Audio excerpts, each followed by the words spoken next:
Good morning. Good to be with you again in 2 Samuel. We're going to finish up 2 Samuel 21 this morning. And what I love about this is we see a progression in David's life. This man of war who was known for his ability in battle is now come toward the end of his life, and the guys underneath him are like, you can no longer be in battle.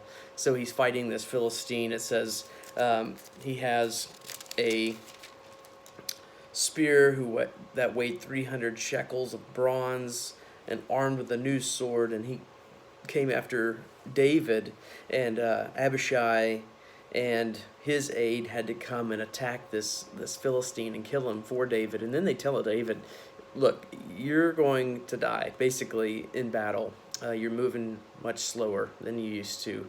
And I think the older we all get, we realize I am not moving nearly as good as I used to. So we see David here being asked to step back from what he's used to doing. And for a lot of Christians, I think this is a good lesson because he's not being replaced by some new person or whatever. He has fought alongside these men. He's trained them to be the warriors that they are. And in the church, we are also should be fighting alongside others in the church. We should be discipling others, should be training them, those of us who are further along in our faith, and showing them how to live the Christian life and how to walk the Christian walk. And if you're teaching, how to teach, finding someone that could replace you. If it's preaching, then finding someone else that could be preaching, or whatever it is. No matter where you're serving, you could always be training someone. That's part of discipleship. Part of your discipleship is equipping the body. And that way, whenever you get to the point where you can no longer do that, maybe you've aged out, maybe you're having to move on, whatever it is, you've already trained someone to step in and fill that gap. We would all do well. I tell the elders this, I tell the administrative board to do this. Look, you need to be training someone. And we all need to do that. That's not just leadership. That's anywhere that you should be serving in the church. So anywhere you're serving in the church, it's good to grab someone and come along. We have someone who does that in sound, grabs young youth and says, hey, let's figure this out together. And he teaches them, and then he lets them go.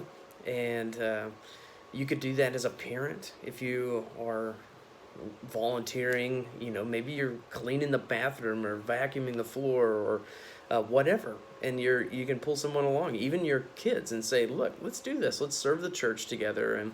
And that gives you an opportunity to talk. That gives you an opportunity to show them how to serve and help them to serve. So I hope that this what we see of David here, and then all the after him, and you see all of these warriors that David has trained, we get to see them running with the torch after David has to retire. So I don't know about you. This is encouraging to me, and it's also challenging because I like to do things by myself. I like to do things on my own. It takes extra work, but that's what we're called to do. That's what Jesus did. That's what David did. And that's what we're called to go make disciples. And making a disciple is not just telling someone the gospel and then leaving them alone. It's teaching them everything that Jesus has commanded us to do and training them to do so. So even if it's not volunteering, you can do that in the Christian life. I hope this is encouragement to you.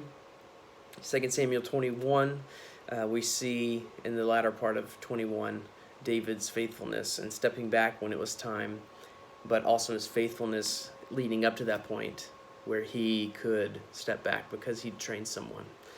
So get out there and disciple. God bless.